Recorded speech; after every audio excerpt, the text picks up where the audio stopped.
Now today we will talk about summary procedure under Order 37. Since we have dealt with Order 38, 39, 40, we might as well deal with Order 37. So Order 37 is not about interim orders. It's a summary procedure. ठीक है? So first of all, have a look at Rule 1. The courts and classes of suits to which this order is to apply. So the order applies to the following courts: A. High courts, city civil courts and courts of small causes, and B. Other courts. ठीक है, अब उसमें बाद में उसका प्रोवाइजर दिया गया. प्रोवाइजर is not that important. Out of these things, you should know that you will be getting a question with regard to court of small causes. ठीक है, आपसे ये पूछा जाएगा कि जो कोर्ट ऑफ स्मॉल कॉजेज है ये कौन सा प्रोसीजर फॉलो करता है, ये पूछा जाएगा आपसे. नाउ लुक एट सब rule 2. The order applies to following classes of suits. किन suits पे apply करता है? You have to read that. A. Suits upon bill of exchange, hundis and promissory note. B. Suits in which the plaintiff seeks only to recover a debt or liquidated demand in money payable by the defendant with or without interest arising on a written contract, on an enactment where sum sought to be recovered is a fixed sum of money or in a nature of a debt other than a penalty, or on a guarantee where the claim against the principal is in respect of a debt or liquidated demand only. And lastly, suit for recovery of receivables instituted by any assignee of the receivable. Now I must tell you that rule 1 is very important in the context that you should know that it applies on which courts and it applies to which classes of suits. ठीक है, summary procedure किन classes of suits में follow होगा ये आपको जानना बहुत ज़रूरी है, क्योंकि इस पे सवाल ज़रूर किया जाता है. ठीक है, बहुत बेसिक सा सवाल है, लेकिन आपको इस बात को लेके अवेयर रहना चाहिए प्राइमरली कि जो डेप्ट और लिक्विडेटेड डिमांड इन मनी है, चाहे उसमें इंटरेस्ट हो या ना हो, वो किन किन चीज़ों पे है. रिटर्न कॉन्ट्रैक्ट पे है, इनैक्टमेंट में है, गारंटी पे है, suit for recovery of receivables पे है, et cetera et cetera. So you need to make sure that आप इसको ध्यान से पढ़ें, क्लॉज ए और क्लॉज बी. ठीक है, ध्यान से पढ़ें आप. Now let us have a look at rule 2. हम पहले बेयर एक्ट के प्रिंसिपल्स बेयर एक्ट कर लेते हैं, उसके बाद हम प्रिंसिपल्स पे आएंगे. Rule 2 says a suit to which this order applies may, if the plaintiff decides to proceed hereunder, be instituted by presenting a plaint. अगर समरी प्रोसीजर के अंदर अप्लाई करना है तो आप किस प्रोसीजर से कंप्लाई करेंगे, कैसे करेंगे, प्लेंट में क्या लिखेंगे, एसेट्रा एसेट्रा, ये रूल 2 बताएगा आपको. तो रूल 2 कहता है कि पहले आप प्लेंट प्रेजेंट करेंगे और प्लेंट में लिखा होगा a specific averment to that effect the suit is filed under this order, कि मतलब ऑर्डर 37 में फाइल की गई है. That no relief which does not fall within the ambit of this rule has been claimed in the plaint, कि ऐसी कोई relief नहीं मांगी गई है जो ऑर्डर 37 के परव्यू में नहीं आती है. और finally the following inscription immediately below the number, वो मतलब टाइटल ऑफ द सूट पे लिखा होता है कि under filed under order 37 of CPC 908.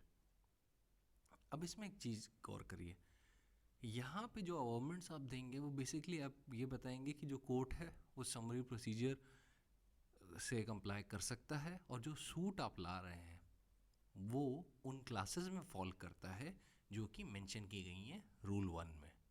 अब सब rule 2 of rule 2 talks about the form of summons, तो that is not that important. Sub rule 3 is important. It says that the defendant shall not defend the suit referred to in sub rule 1 unless he enters an appearance, and in default of entering an appearance, the allegations in the plaint shall be deemed to be admitted, and the plaintiff shall be entitled to a decree for any sum not exceeding the sum mentioned in the summons, together with the interest, at the rate, if any, up to the date of decree, and such other sum for cost as may be determined by the High Court from time to time by rules made in that behalf, and such decree may be executed forthwith. So basically हमें कुछ keywords मिलते हैं, sum, interest, cost और forthwith execution. और जो सबसे important चीज़ है जिस पे आपको ध्यान देना है वो ये है कि defendant shall not defend the suit unless he enters an appearance.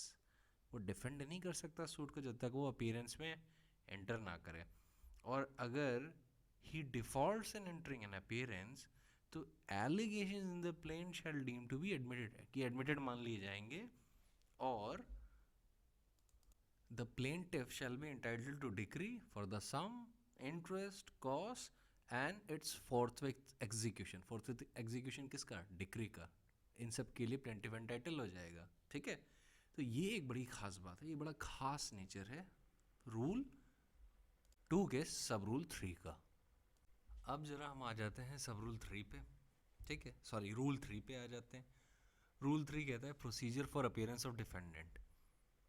In any suit to which this order applies, the plaintiff shall, together with the summons under Rule 2, serve on the defendant a copy of the plaint and annexures thereto, and the defendant may, at any time within 10 days of such service, enter an appearance, either in person or by the pleader, and in either case he shall file in the court an address for service of notices on him। इसमें 10 days mark कर लीजिए, ये बहुत important है। 10 days सब कब से calculate होंगे? 10 डेज कैलकुलेट होंगे from the date of service of plaint and annexures thereto. ठीक है, जो भी एनेक्जियर्स हैं। तो ये बहुत पूछा जाता है कि डिफेंडेंट को अपीयरेंस कितने दिनों के अंदर करना है, तो 10 दिन याद रखिएगा। सब रूल 2 कहता है unless otherwise ordered all summons, notices and other judicial process required to be served on defendant shall be deemed to have been duly served on him if they are left at the address given by him for such service। तो मतलब ये जितने समन notices हैं अगर उसके address पे आपने छोड़ दिए तो वो ड्यू डिलीवरी मानी जाएगी। ठीक है, वो माना जाएगा कि they have been duly served on him, मतलब प्रॉपर सर्विंग हो गई है उन नोटिसेस की, समन्स की, या कोई भी और प्रोसेस है, मतलब जो भी एड्रेस दिया गया है। सब रूल 3 कहता है कि on the day of entering the appearance notice of such appearance shall be given by the defendant to the plaintiff's pleader, or if the plaintiff sues in person to the plaintiff himself, either by notice delivered at or sent by prepaid letter directed to the address of the plaintiff's pleader or to the plaintiff as the case may be। कि मतलब अगर defendant appearance enter करने वाला है तो appearance enter करने से पहले वो प्लेंटिफ के प्लीडर या प्लेंटिफ को नोटिस देगा, supposing the plaintiff is sewing in person. ठीक है, कि उसको बताना होगा कि मैं अपीयरेंस एंटर करने वाला हूँ through a means of notice. Sub rule 4 कहता है if the defendant enters an appearance the plaintiff shall thereafter serve on the defendant a summons for judgment in form number 4A of appendix B or such other form as may be prescribed from time to time, returnable not less than 10 days from the date of service, supported by an affidavit verifying the cause of action and the amount claimant stating in his belief that there is no defense to the suit। अगर defendant appearance enter करता है तो plaintiff क्या करेगा next step में? वो एक summons for judgement के लिए अप्लाई करेगा और उसको सेंड करेगा, और उसमें ये क्लेम करेगा कि in his believe there is no defence to the suit, और जो भी अमाउंट मैं क्लेम कर रहा हूँ अपनी प्लेंट में वो मुझे properly should be paid by the defendant himself.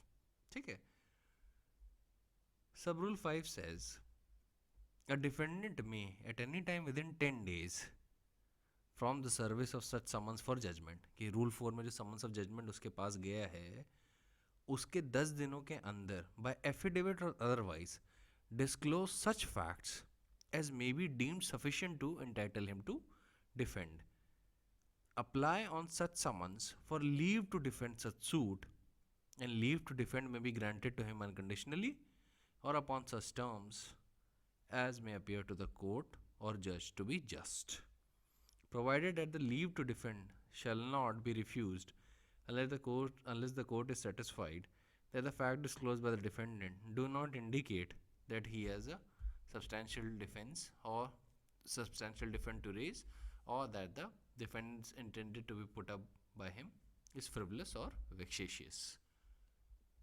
अब ये सबसे important part है पूरे ऑर्डर 37 का। अब आप प्रॉपरली समझ सकते हैं कि ऑर्डर 37 में डिफेंडेंट के पास राइट टू डिफेंड नहीं होता, ठीक है, उसे लीव के लिए अप्लाई करना पड़ता है।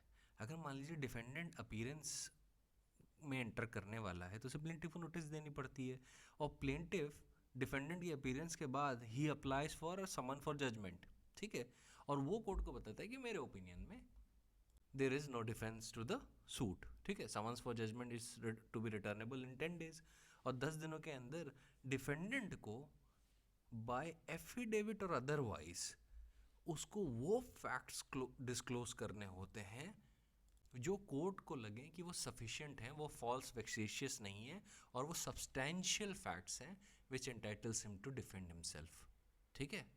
अगर कोर्ट को लगता है कि yes these facts are satisfied तो वो उसे लीव टू डिफेंड ग्रांट करेगा subject to such conditions as it may think fit, और it may also grant the defendant leave to defend unconditionally, that is up to the description of the court. अभी मैं बताऊंगा कि description exercise कैसे होगा। पूरा खेल इसी चीज़ का है कि डिस्क्रिप्शन कैसे एक्सरसाइज करना है, लीव टू डिफेंड ग्रांट करने का या ना ग्रांट करने का, और एग्ज़ाम में भी आप इसी क्वेश्चन को एक्सपेक्ट करिए। अब पहले हम पूरा पढ़ लेते हैं, उसके बाद हम लोग प्रिंसिपल्स डिस्कस करेंगे। Provided further that where a part of the amount claimed by the plaintiff is admitted by the defendant to be due from him, leave to defend shall not be granted unless the amount admitted to be due is deposited by defendant in the court। ये बड़ा simple है। अगर defendant कोई part admit कर लेता है कि let us suppose plaintiff claim कि 1 लाख का अमाउंट ड्यू है, प्लेंटिफ कहता है कि नहीं 50,000 का ड्यू है पर बाकी का नहीं ड्यू है, तो 50,000 आपने एडमिट कर लिए, वो 50,000 देने होंगे आपको तुरंत, ठीक है, वरना आपने जो अप्लाई किया है लीव टू डिफेंड के लिए उसको तब तक नहीं ग्रांट किया जाएगा unless the defendant himself deposits that amount which he himself admits, ठीक है। अब रूल 6 कहता है at the hearing of such summons for judgment if the defendant has not applied for leave to defend or if such application has been made and refused, the plaintiff shall be entitled to judgment forthwith, तुरंत judgement के लिए entitle होगा। अगर defendant ने leave to defend के लिए apply नहीं किया है या अगर लीव टू डिफेंड के लिए अप्लाई किया गया है तो रिफ्यूज़ कर दिया है कोर्ट ने। और बी कहता है if defendant is permitted to defend as to whole or any part of the claim, the court or जज may direct him to give such security and within such time as may be fixed by the court or judge, and that on failure to give security within the time specified by the court or judge to carry out such other directions as may have been given by the court or judge, the plaintiff shall be entitled to judgment forthwith। अगर मान लीजिए court ने एक conditional leave to defend दी है, it is subject to depositing the security amount या following certain directions और following certain conditions that the court may have imposed upon the defendant। अगर मान लीजिए डिफेंडेंट ने उसे प्रिस्क्राइब नहीं किया, फॉलो नहीं किया डिफेंडेंट ने वो कंडीशंस, तो ऐसे केस में क्या होगा? ऐसे केस में the plaintiff shall be entitled to judgment forthwith. तो क्लॉज बी तब अप्लाई करता है जब लीव टू डिफेंड क्या कहते हैं is granted subject to depositing the security amount और there is a conditional leave to defend that has been granted. और सो फिर कंडीशंस होंगी जो फॉलो करनी होंगी, वो उन कंडीशन से प्रिस्क्राइब नहीं किया या उन कंडीशंस को फॉलो नहीं किया, देन व्हाट विल हैपन, यही होगा कि plaintiff will be entitled to judgment forthwith. Sub rule 7 says that the court or judge may, for sufficient cause shown by the defendant, excuse the delay of the defendant in entering an appearance or in applying for leave to defend the suit। अब आप जानते हैं कि जो period fix किया गया है वो 10-10 दिन का किया गया है, तो ये काफ़ी छोटा पीरियड है। तो ऐसी सिचुएशन में जो रूल 7 है, सॉरी सब रूल 7 है ऑफ रूल 3, उसने एक लीवे देने के लिए कोर्ट और जज को डिस्क्रेशन ग्रांट किया है कि जहाँ पे भी कोर्ट को सफिशिएंट कॉज लगता है कि डिफेंडेंट नहीं अपना अपीयरेंस फाइल कर पाया या वो leave to defend the suit के लिए within the prescribe time limit में नहीं अप्लाई कर पाया because he had a sufficient cause, और उस सफिशिएंट कॉज की वजह से द डिले ऑकर्ड, तो कोर्ट ऐसी सिचुएशन में it can condone the delay, ठीक है। अब इस पे लोकस क्लासिकस सुनिए। बाय द वे मैं आपको बताता हूँ सबसे इम्पोर्टेंट जो रूल्स हैं ऑर्डर 37 में, वो सब रूल 2 का रूल 2 का सब रूल 3 है। Rule 3 entirely is very important, rule 4 is very important and that is it. ये मेन आपको ध्यान रखना है। और सब and rule 1 is also very important, क्योंकि उसमें वो क्लासेस ऑफ सूट्स बताए गए हैं कि किस पे अप्लाई करता है। तो इन पे मेन कमांड रखिएगा और मेन फोकस रखिएगा इन कॉन्टेक्स्ट ऑफ ऑर्डर 37। तो अब हम ज़रा प्रिंसिपल्स देख लेते हैं। प्रिंसिपल्स आपको मिलेंगे सुप्रीम कोर्ट के जजमेंट में, that is Mechelec engineers versus Mrs Basic Equipment Corporation. It was decided on 1 November 1976। अब इस जजमेंट में सुप्रीम कोर्ट ने बताया कि जो डिस्क्रेशन है for grant of leave to defend, इसको कोर्ट कैसे एक्सरसाइज करेगा, कब ग्रांट करना चाहिए और कब नहीं ग्रांट करना चाहिए। तो सुप्रीम कोर्ट ने उसके लिए 5 प्रिंसिपल्स बताए। ठीक है, तो पहला प्रिंसिपल जो उन्होंने बताया वो ये था कि if the defendant satisfies the court that he has good defence to claim on its merits, the plaintiff is not entitled to leave to sign judgment and the defendant is entitled to unconditional leave to defend. मतलब अगर defendant court को satisfy कर देता है कि उसके पास अच्छा defence है मेरिट्स पे, तो plaintiff would not be entitled to judgment forthwith and the defendant would be entitled to unconditional leave to defend. unconditional leave to defend मिल जाएगी उसे अगर उसके पास गुड डिफेंस है। Secondly, if the defendant raises a tribal issue, या अब ये good defence की बात नहीं हो रही है, ट्राइबल इशू की बात हो रही है कि कोई ऐसा इशू जिस पे कोर्ट को लगता है कि नहीं इस पे हमें एविडेंस लेना चाहिए या इस पे हमें थोड़ा इस पे ट्रायल होना चाहिए। तो ऐसी सिचुएशन में अगर डिफेंडेंट ने कोई ट्राइबल इशू रेज कर दिया है और उस ट्राइबल इशू में ऐसा इंडिकेशन है that he has a fair और बोनाफाइड और a reasonable defence to raise, although not a positively good defense, the plaintiff again is not entitled to judgment forthwith and the defendant is entitled to unconditional leave to defend. तो जो second principal जो court ने दिया था supreme court ने, उसमें भी ये बोला कि अगर डिफेंडेंट ने ट्राइबल इशू भी रेस कर दिया जो ये इंडिकेट करता है कि उसके पास फेयर बोनाफाइड या रीजनेबल डिफेंस है, हालांकि वो गुड डिफेंस नहीं हो सकता। ठीक है, गुड डिफेंस होगा तो वो तो पहले ही प्रिंसिपल में कवर कर लिया। ये सेकंड प्रिंसिपल में ट्राइबल इशू की बात कर रहे हैं, तो गुड डिफेंस नहीं भी है, लेकिन ये दिख रहा है कि अगर जो डिफेंडेंट ने ट्राइबल इशू रेज किया है उसमें he is a fair bona fide और रीजनेबल डिफेंस टू रेज, ऐसे में भी उसे अनकंडीशनल लीव टू डिफेंड मिलेगी। ठीक है, फिर थर्ड प्रिंसिपल बताया कि if the defendant discloses such facts as may be deem sufficient to entitle him to defend, that is to say, although the affidavit does not positively and immediately make it clear that he has a defense, yet shows such a state of facts as leads to inference that the trial of that in the trial he may be able to establish a defense to the plaintiff's claim. The plaintiff is not entitled to judgment and the defendant is entitled to leave to defend, but in such case court may in its description impose conditions as to time or mode of trial but not as to payment into court or furnishing security. जो third principle court ने बताया था, court ने उसमें ये elaborate किया है कि अगर डिफेंडेंट ऐसे फैक्ट्स बताता है जो कोर्ट के ओपिनियन में would be sufficient to entitle him to defend. अब यहाँ पे गुड डिफेंस या ट्राइबल इशू की बात नहीं हो रही है, यहाँ पे ऐसे फैक्ट की बात हो रही है that may be sufficient to entitle him to defend. अब ये डिपेंड करता है फैक्ट एंड सर्कमस्टेंसेस पे, लेकिन एफिडेविट जब आप पढ़ते हैं from the point of view of the court, supreme court from the point of view of the court को लेके बात करें कि जब एज अ जज आप एफिडेविट पढ़ते हैं तो आपको दिख नहीं रहा है कि कोई पॉजिटिव या इमीडिएट डिफेंस है उसके पास। ये बात क्लियर नहीं हो रही है आपके लिए आफ्टर रीडिंग द एफिडेविट कि weather he has a positive defence, whether he has a positive defense to raise or not, ये बात क्लियर नहीं है आपके लिए। तो ऐसी सिचुएशन में अगर आप एज अ जज एक इन्फेरेंस रेज कर सकते हैं कि वो ट्रायल पे हो सकता है डिफेंस रेज कर जाए ऑन मेरिट, एज अ जज अगर आपको लगता है after taking the totality of the circumstances into account, that the defendant ऐसे फैक्ट्स रखता है which entitles him to defend, लेकिन उसके एफिडेविट से दिख नहीं रहा है कि ही has a positively good defence at this point, इस स्टेज पे दिख नहीं रहा है. लेकिन आपके ओपिनियन में आपको लगता है कि जब ट्रायल होगा तो ऐसी सिचुएशन में defendant would be able to establish defence.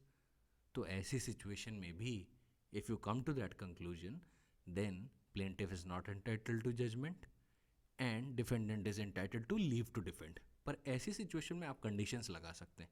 Conditions क्या होंगी? As to time or mode of trial, कि ट्रायल कैसे चलेगा और टाइम क्या है ट्रायल का, कि कितने ड्यूरेशन के लिए चलेगा. ठीक है, ये आप लिमिट्स लगा सकते हैं. लेकिन आप पेमेंट इनटू कोर्ट या फर्निशिंग सिक्योरिटी की कंडीशन नहीं लगाएंगे. तो ये सारे डिस्क्रिप्शन रेगुलेटेड हैं. That is why this judgment is very important.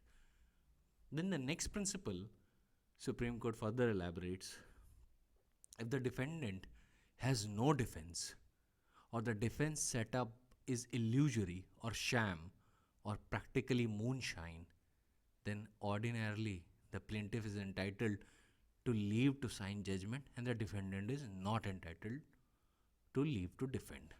मतलब सुप्रीम कोर्ट कह रहा है कि अगर आपने लीव टू डिफेंड के एफिडेविट और जितनी भी चीज़ें फाइल की गई हैं उसके साथ उसको पढ़ने के बाद आप इस कंक्लूजन में आते हैं कि डिफेंडेंट के पास कोई डिफेंड ही नहीं है, वो इल्यूजरी या शैम ग्राउंड्स रेस करने की कोशिश कर रहा है और in reality he has no defence to raise.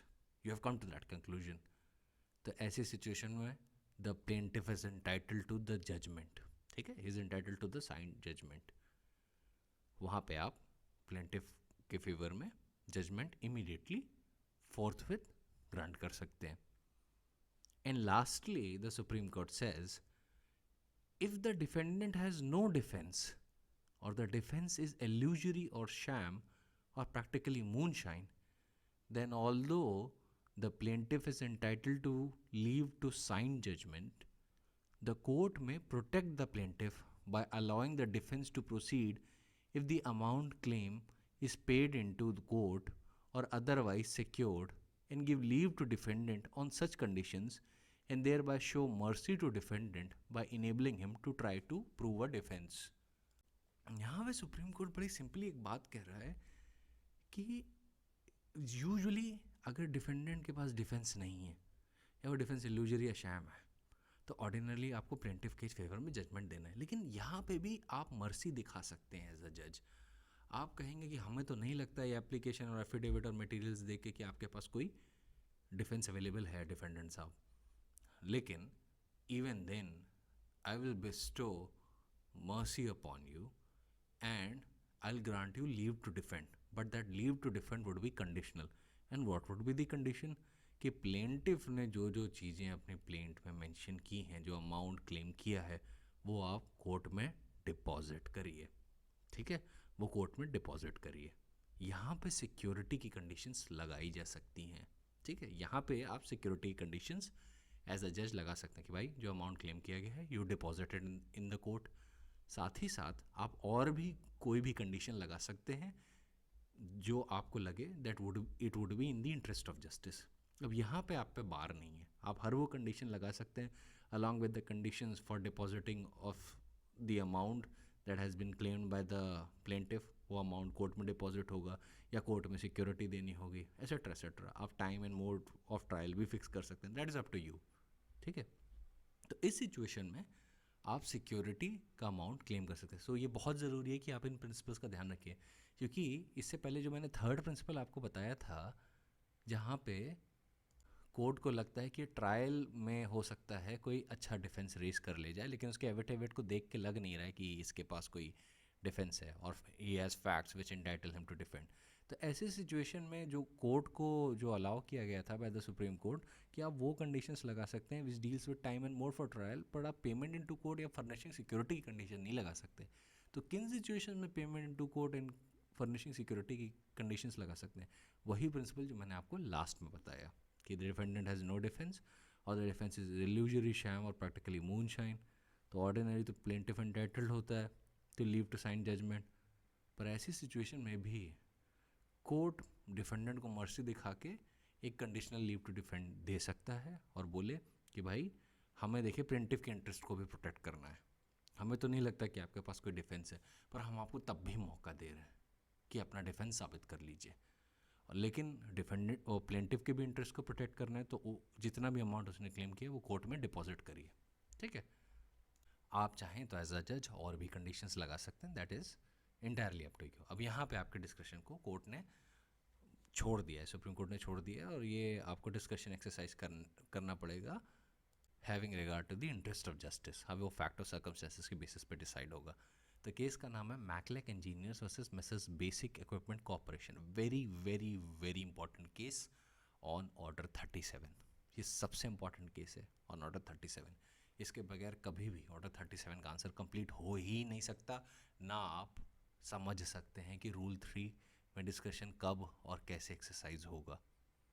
अब हम आ जाते हैं रूल 4 में। रूल 4 कहता है power to set aside the decree.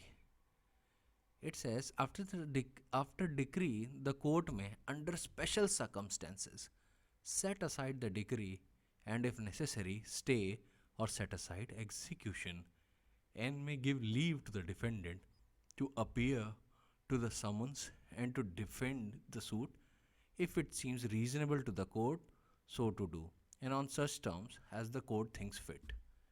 तो बेसिकली रूल 4 में कोर्ट दो चीज़ें कर सकता है after passing the decree.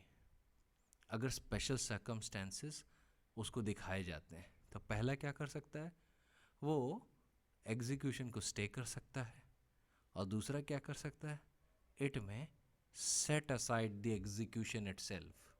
And what is the third thing that it can do, it can set aside the decree itself as well. तो आपको क्या क्या चीज़ें दिखती हैं, आपको इन तीन चीज़ों पे ध्यान देना है। स्टेइंग की पावर है और सेटिंग असाइड की पावर है। ठीक है, तो बेसिकली दो मेन पावर है। तो स्टे का जो कॉनोटेशन है वो एग्जीक्यूशन के पॉइंट ऑफ व्यू से लिया गया है, और सेटिंग असाइड दो सेंस में यूज़ किया गया है, एक डिक्री का सेट असाइड होना और दूसरा एग्जीक्यूशन का सेट असाइड होना। तो basically you have two keywords here, what are those, stay and set aside. तो याद रखिएगा सेट असाइड का एक्सप्रेशन आप एग्जीक्यूशन को सेट असाइड करने के लिए भी यूज़ करेंगे और डिक्री को भी सेट असाइड करने के लिए यूज़ करेंगे, क्योंकि ये दोनों चीज़ें रिकग्नाइज की गई हैं। तो ये लिखा है रूल 4 में, after the decree the court may under special circumstances set aside the decree and if necessary stay or set aside execution. लेकिन डिक्री स्टे नहीं हो सकती है, डिक्री सेट असाइड हो सकती है, पर एग्जीक्यूशन स्टे हो सकता है। तो तभी मैं कह रहा हूँ बेसिकली दो मेन पावर है। ठीक है, स्टे की है और सेट असाइड की है। अब सेट असाइड एग्जीक्यूशन भी हो सकता है, सेट असाइड डिक्री भी हो सकती है, पर एग्जीक्यूशन स्टे भी हो सकता है, but decree can not be stayed. ठीक है, सो मेन ये दो पावर्स ध्यान रखिएगा किसके कॉनोटेशन में है, क्योंकि अगर कोई घुमा के क्वेश्चन पूछ ले कि क्या डिक्री स्टे कर सकता है, तो आंसर इज नो, डिक्री नहीं स्टे होगी, एग्जीक्यूशन स्टे होता है। So the rule 4 is telling you that after the decree has been passed, अगर डिफेंडेंट स्पेशल सर्कमस्टेंसेस कोर्ट को दिखाते then the court may set aside the decree, और अगर उसको ज़रूरी लगता है it may if necessary stay the execution और set aside the execution of such decree. और साथ ही साथ it may give leave to the defendant to appear to the summons and to defend the suit if it seems reasonable to the court so to do and on such terms as the court thinks fit।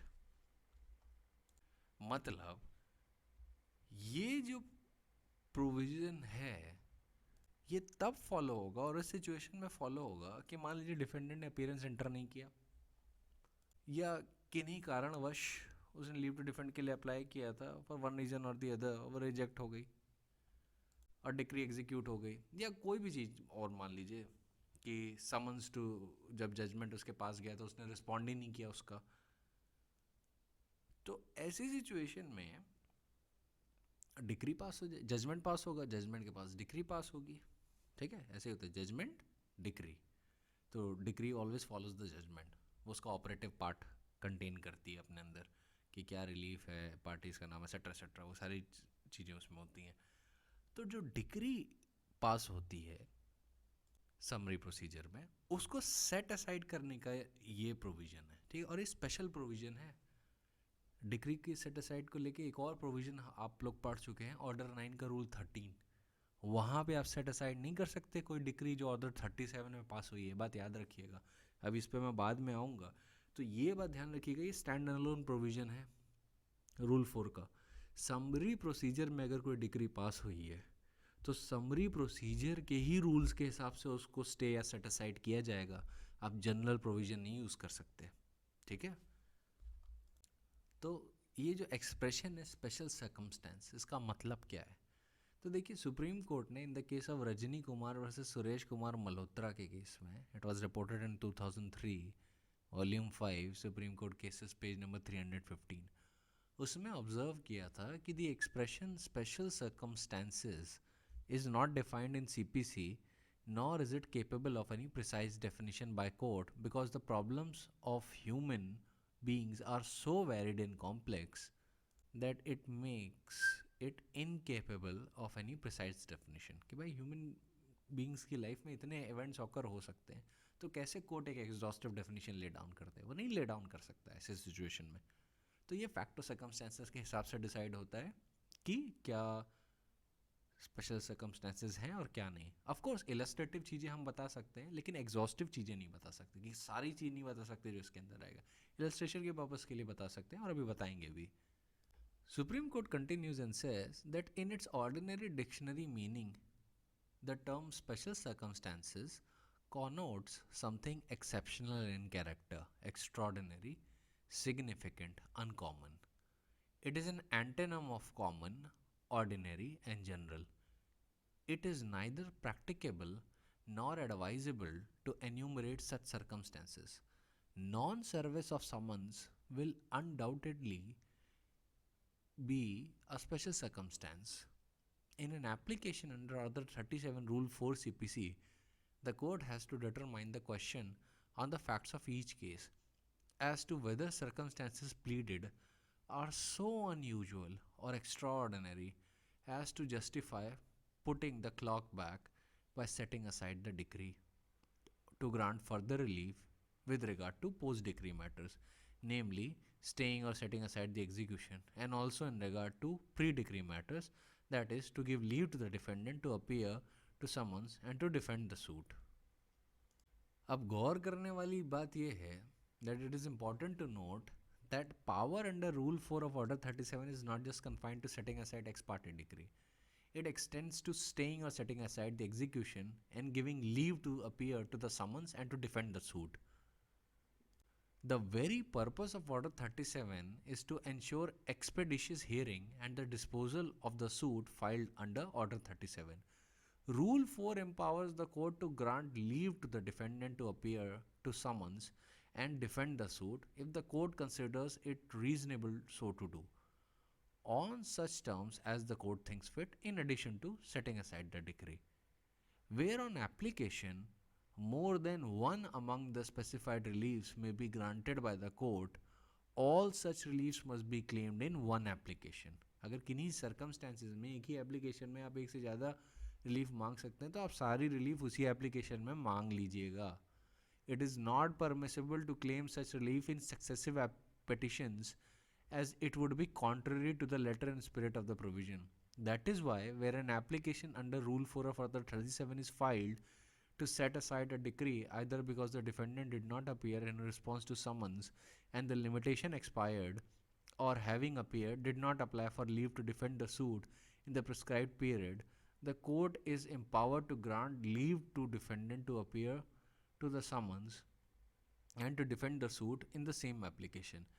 It is therefore not enough for the defendant to show special circumstances which prevented him from appearing or applying for leave to defend. He has to show by affidavit or otherwise facts which would entitle him to defend the suit.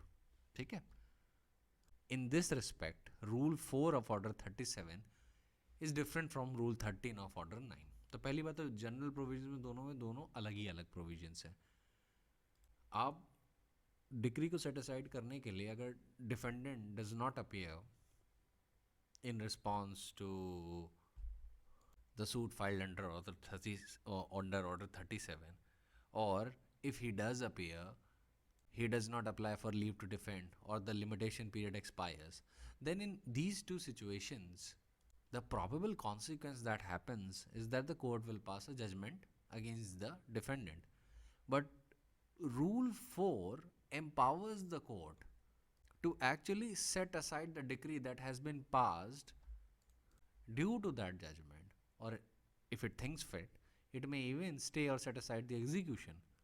और अगर defendant court के सामने ऐसे fact plead करता है कि let us suppose कि मुझे प्लेंटिफ ने बहुत धमका के रखा था कि अगर मैंने वहाँ पे कोर्ट के अंदर लीव टू डिफेंड के लिए अप्लाई किया तो मुझे ज़िंदा नहीं छोड़ेगा, कोई ऐसी वैसी बात बताता है, प्रूव भी कर देता है, तो ऐसी सिचुएशन में स्पेशल सर्कमस्टेंसेस में चला जाएगा.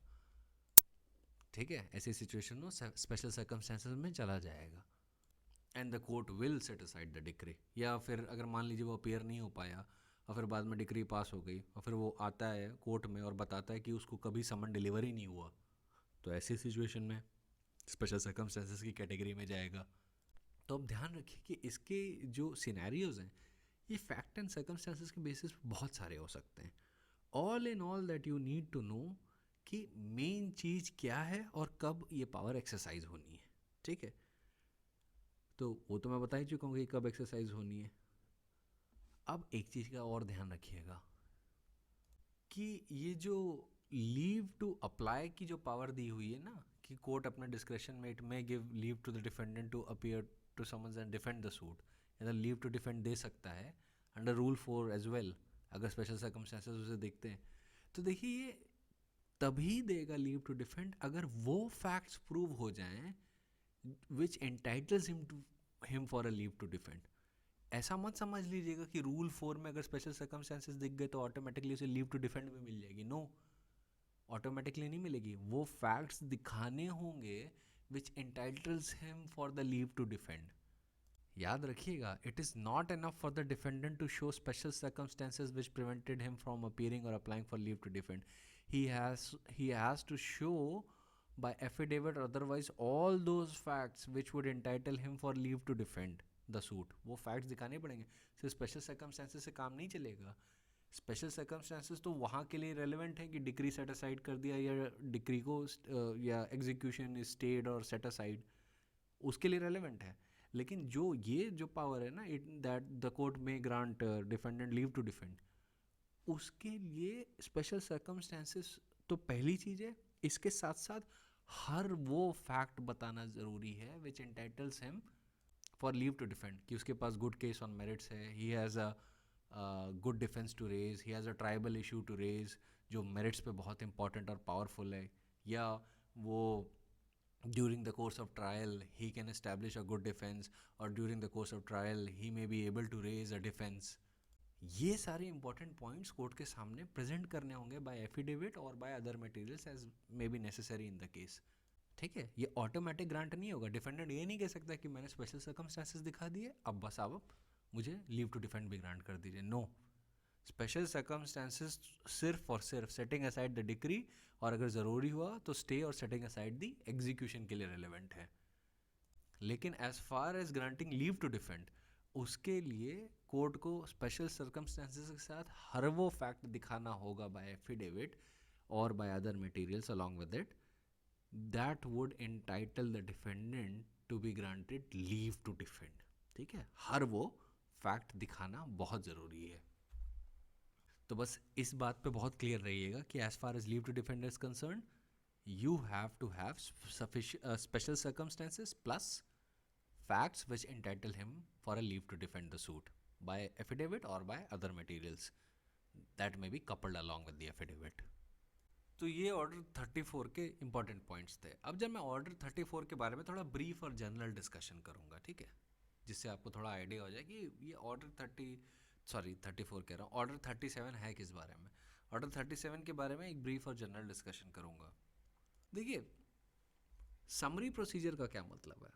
समरी प्रोसीजर का मतलब है कि जो ऑर्डिनरी प्रोसीजर जो आप फॉलो करते हैं आप उसको बाईपास करके एक संक्षिप्त में प्रोसीजर फॉलो कर रहे हैं. ठीक है, और इसकी सबसे खास बात जो होती है, अगर कोई भी पूछे कि समरी प्रोसीजर की सबसे खास बात क्या है, तो इसकी खास बात सबसे ज़्यादा ये है कि the defendant is not entitled to defend his case unless and until he gets a leave to defend from the court. Leave to defend ऐसे समझ लीजिए परमिशन टू डिफेंड. अगर लीव टू डिफेंड के लिए अप्लाई नहीं किया गया या नहीं ग्रांट की जाती बाय द कोर्ट, तो आपको पता है कि जो प्लेंट है प्लेंटिफ की वो डिक्री हो जाती है. ठीक है, जजमेंट उसे पास हो जाता है उसके फेवर में, और जजमेंट के बाद डिक्री आती है. तो ये एक तरीके से शॉर्टकट प्रोसीजर होता है. यूजुअली इसका जो एरिया आप देखेंगे तो काफ़ी कमर्शियल मैटर्स से डील करता है, जैसे कॉन्ट्रैक्चुअल मैटर्स हैं, प्रॉमिसरी नोट हुंडीज के मैटर हैं, डेप्ट रिकवरी के मैटर हैं. तो कहीं ना कहीं आपको ये क्रेडिटर्स डेप्टर्स वाला कंसेप्ट उसमें मिल जाता है. इसका रीज़न क्या है? इसका रीज़न ये है कि ऐसी सिचुएशन में एक क्विक और शॉर्टकट रेमेडी अवेलेबल होनी चाहिए प्लेंटिफ को. Because the primary object of Order 37 is to prevent unreasonable obstruction by the defendant who has no defense and expeditious disposal of the suit. ठीक है, ये प्राइमरी ऑब्जेक्ट है इसका. अब एक और चीज़ याद रखिएगा, the provisions of order 37 are rules of procedure. ये प्रोसीजरल रूल्स हैं. ये सूट के नेचर को अल्टर नहीं करते, ना ही जुरिस्डिक्शन ऑफ द कोर्ट को अफेक्ट करते हैं. ठीक है, इस बात को ध्यान में रखिएगा.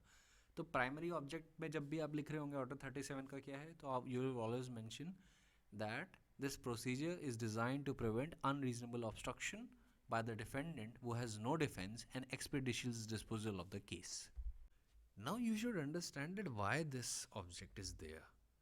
You need to understand that trading and commercial operations will be seriously be impeded if money disputes or commercial disputes between the parties are not adjudicated upon immediately.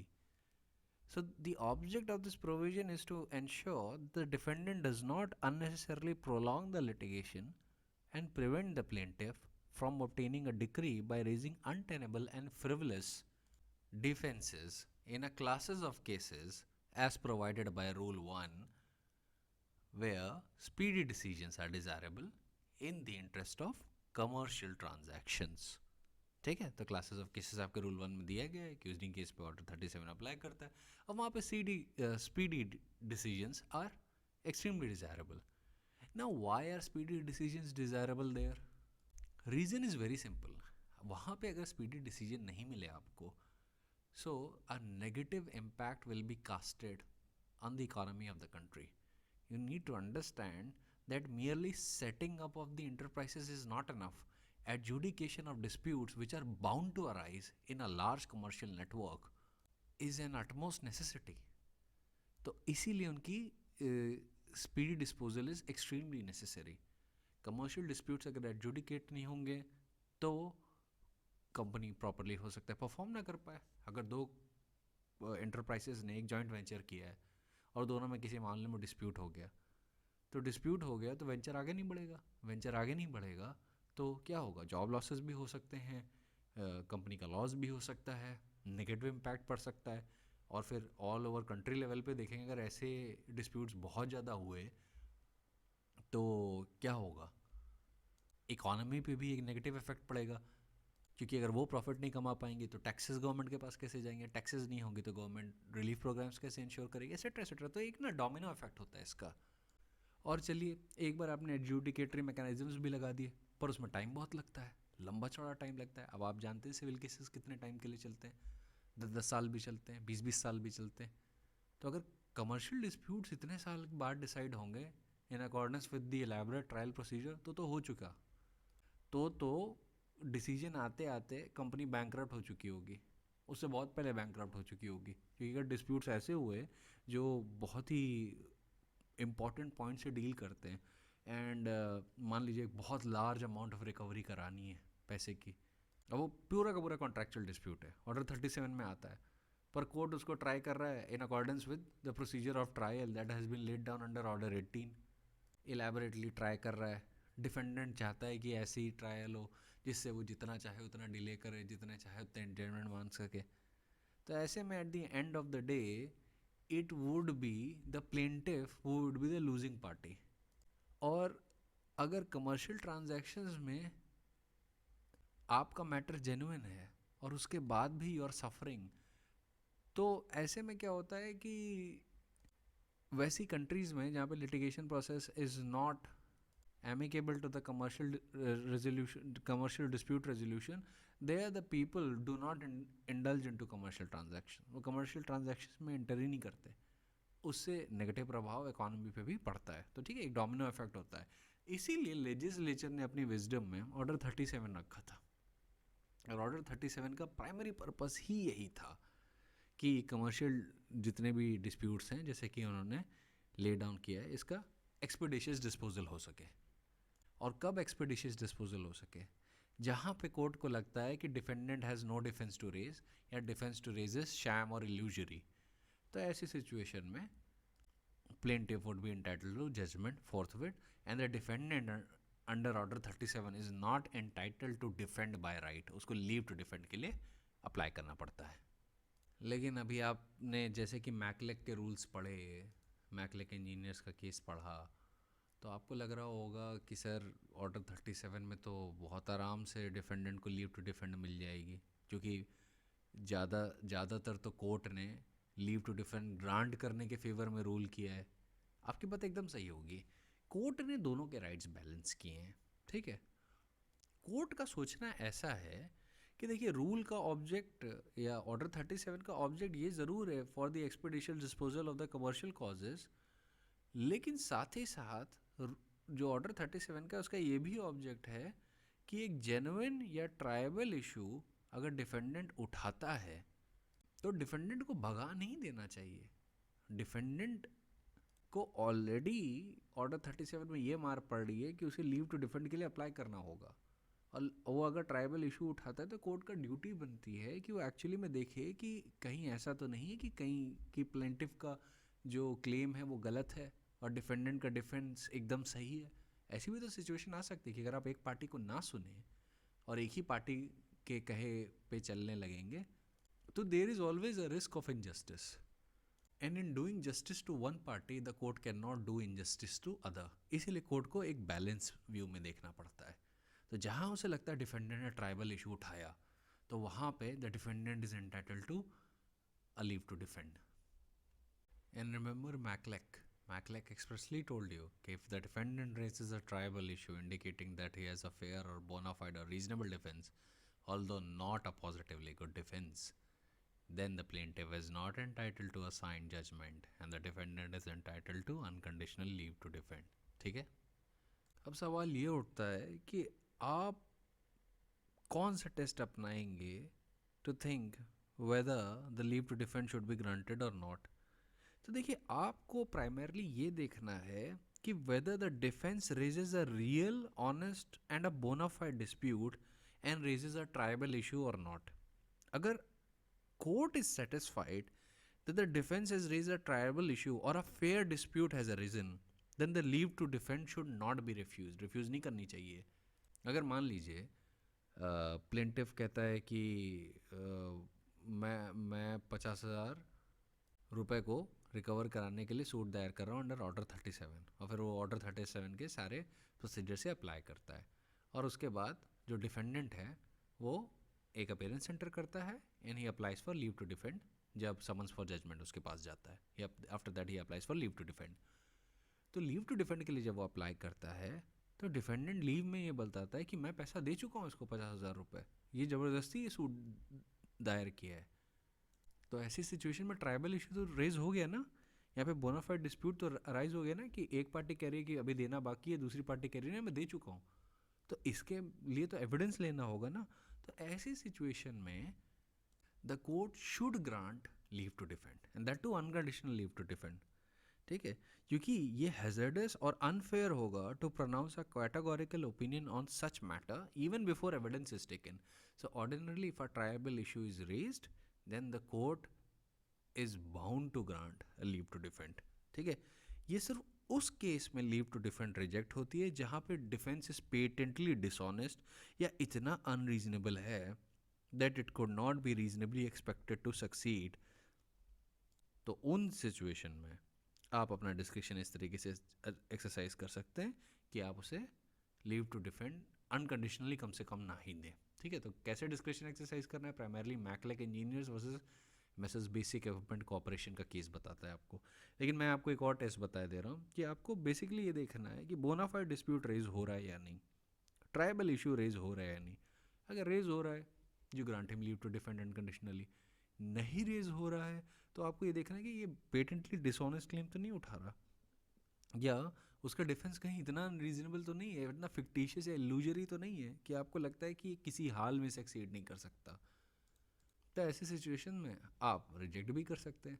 But again you have to keep in mind the principles of Mechelec engineers and messrs basic equipment corporation.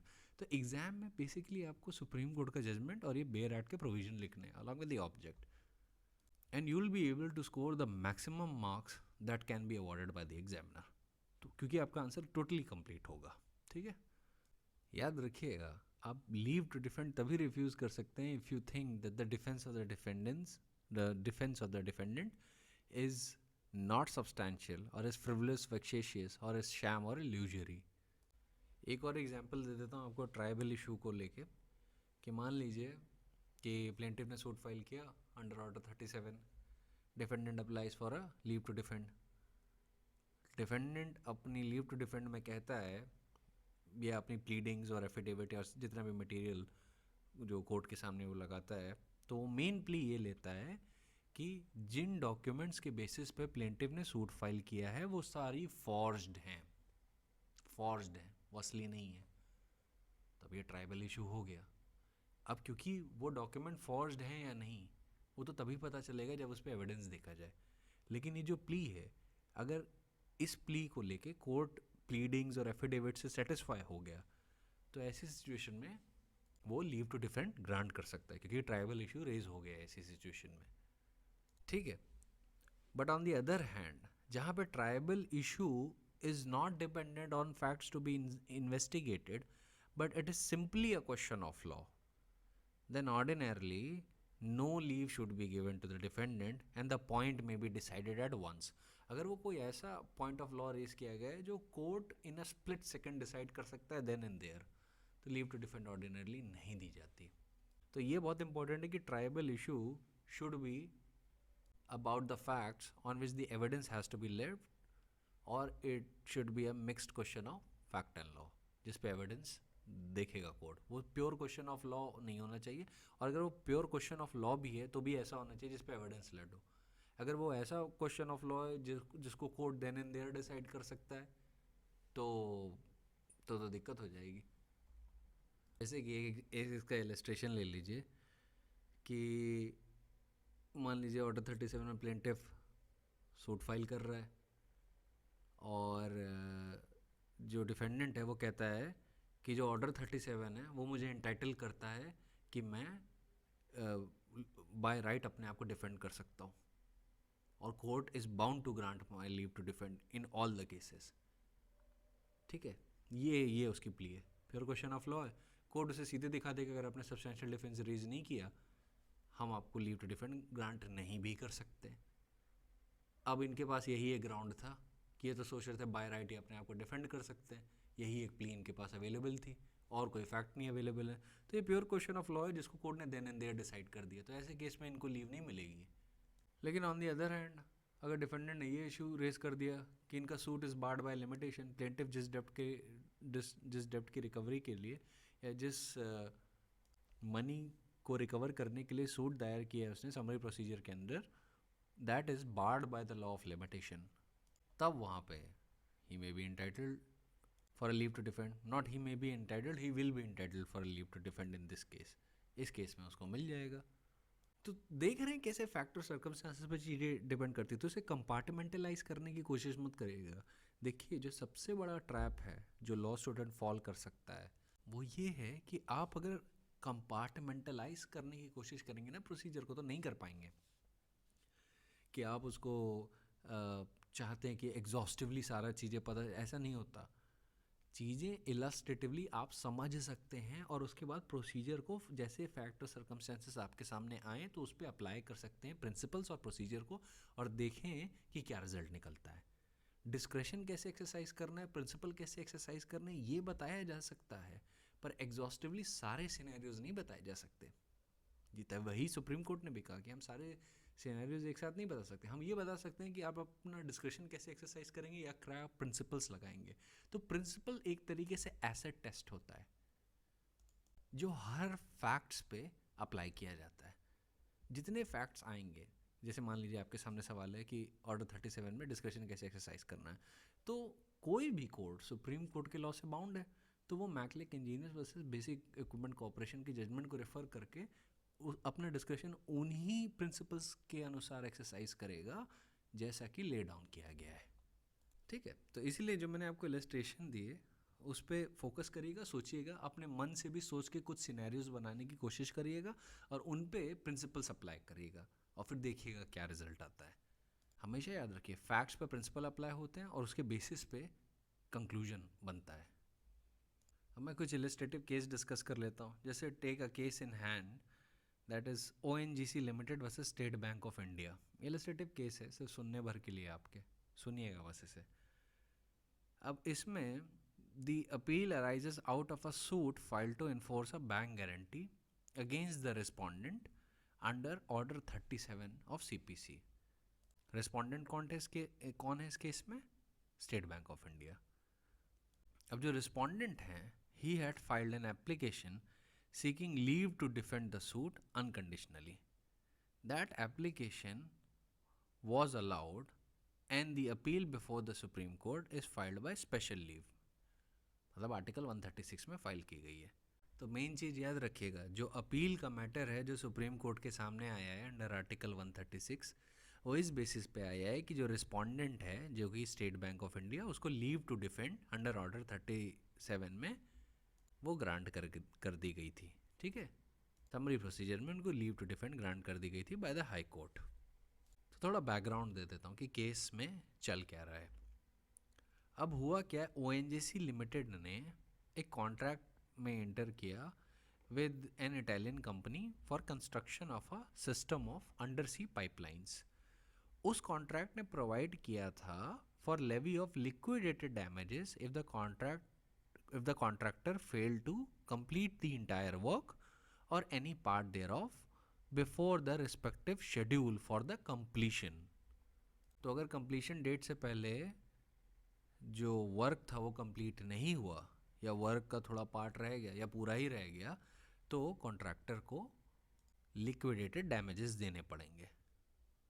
तो इस situation को cover करने के लिए ONGC ने already contractor को बोला था कि आप हमें एक बैंक गारंटी दो जो एज अ सिक्योरिटी होगी कि just in case if you are unable to complete the work और part thereof within the stipulated time period, तो उस लिक्विडेटेड डैमेजेस की लेवी के लिए और उसकी सिक्योरिटी के लिए हमें एक बैंक गारंटी चाहिए, क्योंकि अगर आपने नहीं दी तो हम उस बैंक गारंटी को इनकैश कर लेंगे। तो ये जो कॉन्ट्रैक्टर था, इन्होंने स्टेट बैंक ऑफ इंडिया से एक बैंक गारंटी ली to cover the liquidated damages जो भी अराइज होते हैं। अब हुआ क्या कि 1993 में ये जो केस था वो रिपोर्ट हुआ था AIR 2000 में। 1993 में कॉन्ट्रैक्टर और बैंक दोनों ने ही बैंक गारंटी के टर्म्स ऑनर नहीं किए। ठीक है, जो अपेलेंट थे ONGC, उन्होंने SBI से, जो रिस्पोंडेंट है, उनसे बोला कि बैंक गारंटी को क्रेडिट करिए विद इंटरेस्ट। लेकिन जो बैंक थे SBI, उन्होंने बोला कि वो ONGC को वो बैंक गारंटी इन कैश करने नहीं दे सकते, वो ऑनर नहीं करेंगे, क्योंकि वो जो बैंक गारंटी उन्होंने ONGC को दी थी वो एक काउंटर गारंटी के बेसिस पे दी थी जो एक इटालियन बैंक की गारंटी थी। मतलब it was a counter guarantee on the guarantee that has been given. ये SBI का एक प्राइवेट अरेंजमेंट था विद दैट इटालियन बैंक। और वो जो कॉन्ट्रैक्टर है उसने इटालियन कोर्ट से एक इंजंक्शन का ऑर्डर ले लिया है और उस इंजंक्शन ने उस इटालियन बैंक को काउंटर गारंटी को ऑनर करने से अभी रोका हुआ है। तो जब तक हमें रोका रखा है तब तक हम आपको भी बैंक गारंटी नहीं देंगे। तो SBI का बेसिकली ये कहना था कि उस काउंटर गारंटी को जो इटालियन बैंक की है उसको इटालियन कोर्ट ने रोक दिया है, तो काउंटर गारंटी अभी हमें मिल नहीं सकती। तो काउंटर गारंटी हमें नहीं मिलेगी तो हम आपको आपकी बैंक गारंटी भी नहीं देंगे, ये कहना था। अपेलेंट ने सुप्रीम कोर्ट के सामने ये बताया कि जो बैंक गारंटी है ऑटोनोमस और अनकंडीशनल कॉन्ट्रैक्ट होता है और banks are bound to honour it, और ये जो प्राइवेट काउंटर गारंटी का जो भी एग्रीमेंट था उससे मेरा कोई मतलब नहीं। साथ ही साथ उन्होंने ये भी कहा कि सिर्फ फ्रॉड और इरिट्रेवेबल इनजस्टिस के केस में ही जो कोर्ट्स हैं they can interfere in a transaction involving a bank guarantee, और उसके अलावा नहीं। सुप्रीम कोर्ट ने कहा कि इस केस में there is no defence to the suit. ठीक है, सुप्रीम कोर्ट ने बोला कि जो रिस्पोंडेंट हैं जिनको लीव ग्रांट कर दी गई थी, in this case there was no defence for the suit and the bank is merely relying on the injunction granted. पर इससे आगे इनके पास कोई भी या कुछ भी नहीं है इनके फेवर में। ये बस इसी बात पे रिलाई कर रहे हैं कि भाई वहाँ पे इटालियन कोर्ट ने इंजंक्शन हमारे इटालियन बैंक को दे दिया है जिसने काउंटर गारंटी ग्रांट करनी थी, तो काउंटर गारंटी हमें अभी नहीं मिल सकती तो हम आपको बैंक गारंटी नहीं देंगे। तो सुप्रीम कोर्ट ने बेसिकली बोला कि आप एक इटालियन कोर्ट के इंजंक्शन पे रिलाई कर रहे हैं और इसका मतलब आपके पास कोई डिफेंस नहीं है, you have no case on merit, कोई यहाँ पे डिस्प्यूट नहीं है या ट्राइबल इशू नहीं है। Supreme Court further said that the only basis upon which the respondent bank sought for and obtained injunction is that in the event of the counter guarantee cannot be honored by the reason of the injunction granted by the Italian court, the respondent bank should be extended the same benefit. Therefore, in our view, High Court plainly erred in granting the leave to defend unconditionally. Supreme court का कहना था इस case में unconditional leave to defend नहीं grant करनी चाहिए थी। So this is one illustration. दूसरा इलस्ट्रेशन देखिए, state Bank of Saurashtra versus messrs आशित shipping services private limited. It was reported in 2002 supreme court, supreme page number 1993। अब इस केस में क्या हुआ? अब इस केस में जो रिस्पोंडेंट थे, जो messrs Ashish shipping services private limited, he filed a summary suit under order 37 CPC. Appellants or second respondent filed application for leave to defend. तो फर्स्ट रिस्पोंडेंट प्लेंटिव थे और जो अपेलेंट हैं और सेकंड रिस्पोंडेंट वो defendants थे, उन दोनों ने लीव टू डिफेंड के लिए अप्लाई किया था। Second respondent did not turn up at all, वो आए ही नहीं, तो trial court refuse the leave to defend और बोला कि appellant has not raised any triable issue. और हाई कोर्ट ने भी यही बोला कि जो अपेलेंट है स्टेट बैंक ऑफ सौराष्ट्र, उनके पास भी कोई ट्राइबल इशू नहीं है। और इशू क्या रेज किया था बैंक ऑफ सौराष्ट्र ने? बैंक ऑफ सौराष्ट्र ने जो इशू रेज किया था वो ये था कि whether the document that is executed by the bank is a bank guarantee और is it merely an indemnity, ये इशू था। ठीक है, तो सुप्रीम कोर्ट ने ऑब्जर्व किया after referring to Mechelec engineers and manufacturer versus basic equipment corporation case बता ही चुका हूँ, उसके प्रिंसिपल्स देखने के बाद हेल्ड किया कि लीव टू डिफेंड तब डिक्लाइन करनी चाहिए where the court is of the opinion that the grant of leave would merely enable the defendant to prolong the litigation by raising untenable and frivolous defenses. The test is to see whether whether defense raises a real issue and not a sham one. If there is any dispute as to meaning of the document or uncertainty as to the amount actually due, or the facts are of such a nature as to entitle the defendant to interrogate the plaintiff or to cross-examine his witness, the leave should not be denied. ऐसी situation में leave के grant को deny नहीं करना चाहिए court को। कैसी situation में? जहाँ पे ऐसा डिस्प्यूट है whether interpretation of a document is necessary, या जहाँ पे there is an uncertainty as to amount actually due, और the facts ऐसे हैं या nature of the case ऐसा है which entitles the defendant to interrogate the plaintiff or to cross-examine his witness. ठीक है, तो ऐसे में लीव ग्रांट होनी चाहिए। कोर्ट ने नेगेटिव एक्सप्रेशन में काउच करके बोला है in this situation the leave should not be denied. तो कोर्ट ने बोला प्रेजेंट केस में डिस्प्यूट क्या है? Dispute is whether the document is a guarantee और अ मियर इंडेमनिटी।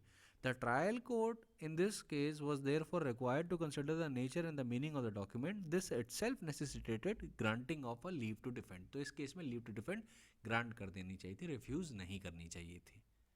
अब एक और चीज़ याद रखिएगा कि मान लीजिए एक केस में कई डिफेंडेंट्स हो सकते हैं, है ना?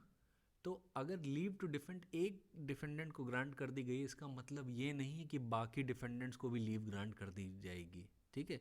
The court is not obliged to grant leave to defend to other defendants merely because the leave to defend is granted to one of the defendants. Her defendant को अपनी लीव पे वो facts bye affidavit or otherwise disclose करने होंगे which entitles him to defend. ठीक है. वो ये नहीं कह सकते कि आपने एक डिफेंडेंट को लीव ग्रांट कर दी तो हमें भी कर दीजिए, unless and until the case is common to all. अगर case is common to all of them, एक ही facts are common to all of the defendants, तो बात अलग है.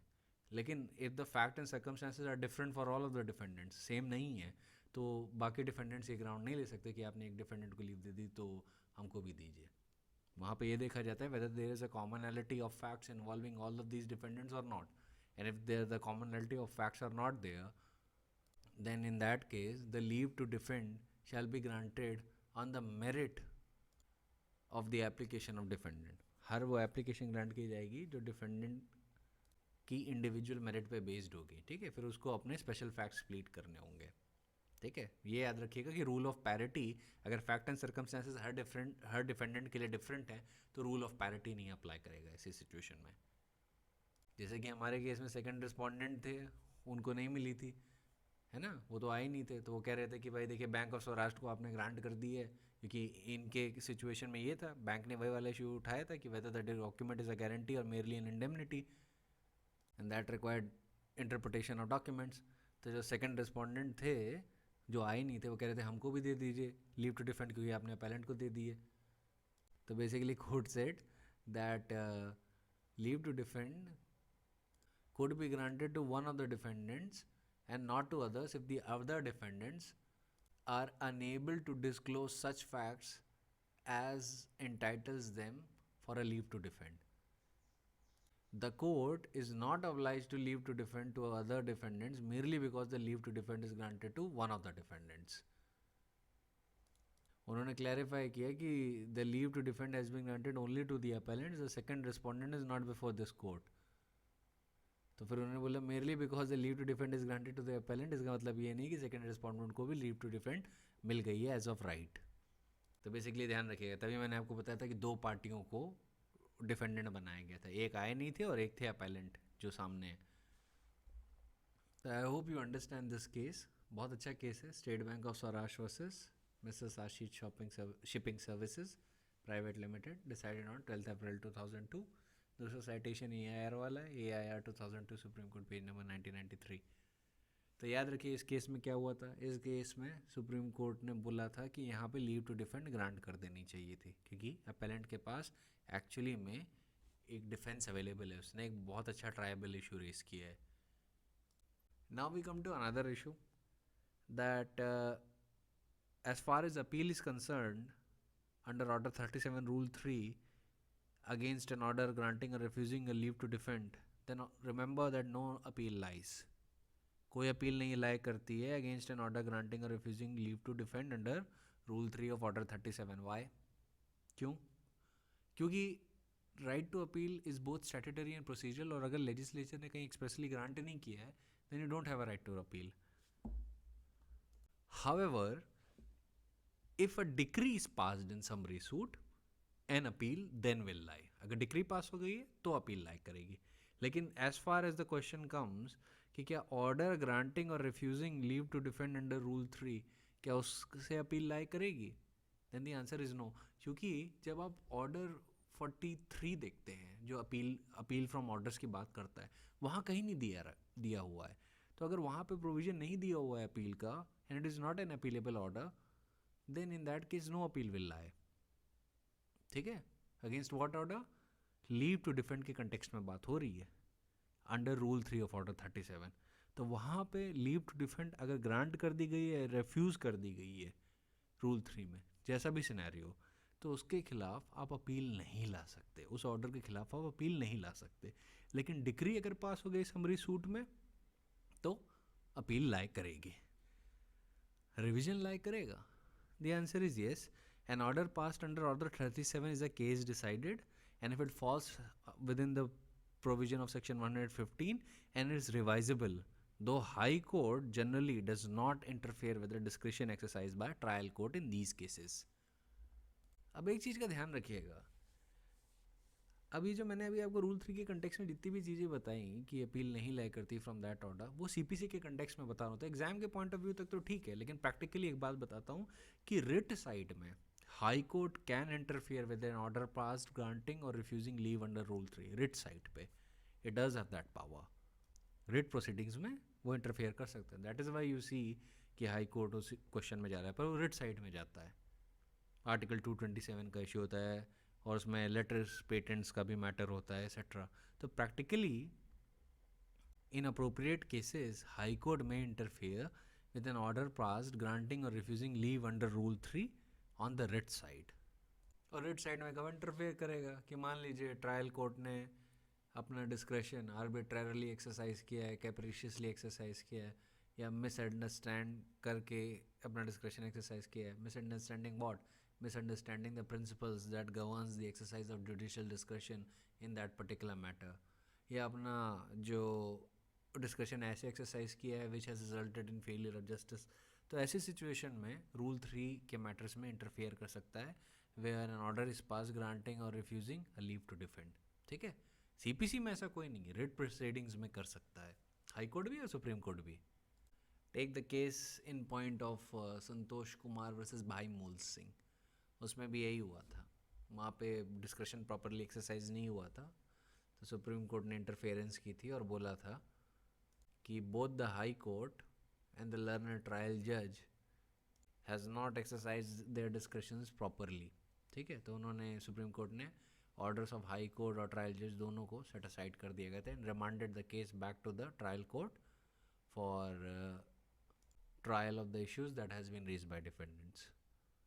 तो बस प्रैक्टिकलिटी के लिए मैं बता रहा था। ठीक है, so I think this will do as far as order 37 is concern. एक बार ऑर्डर 37 की जो प्रोविजंस की रीडिंग मैंने नहीं की है बेयर एड की, वो एक बार आप कर लीजिएगा, क्योंकि ऑर्डर 37 में जितना भी कॉन्सेप्चुअल पॉइंट था मैंने आपको कवर करवा दिया, इससे ज़्यादा उसमें कुछ नहीं है।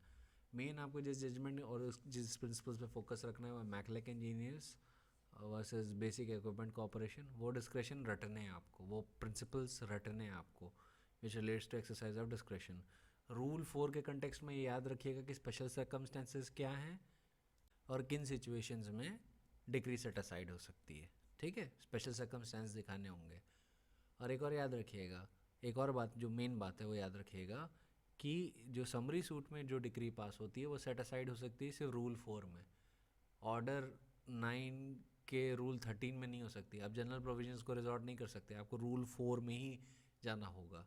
साथ ही साथ you can not also exercise inherent power to set aside such a decree. आप इनहेरेंट पावर भी नहीं एक्सरसाइज कर सकते to set aside such decree. You have to comply with rule 4 only if you want to set aside such decree that has been passed in summary procedure if the defendant raised those special circumstances। ठीक है, तो वो self contained code है उस मामले में, तो आपको ध्यान रखना होगा कि you have to confine it in its scope. ठीक है, do not apply general provision. ये मत सोचिएगा कि डिक्री ऑर्डर 9 के रूल 13 में भी सेट असाइड हो सकती है और 151 में भी सेट असाइड हो सकती है। नो, समरी मैटर्स में अगर डिक्री पास होती है तो उसको सेट असाइड करना है या उसका एग्जीक्यूशन स्टे या सेट असाइड करना है, तो you have to comply with rule 4, बस उसके बाहर से नहीं जा सकते आप। ठीक है, so that is it for today. Summary procedure आपको हो गया। I will see you with the next issue tomorrow.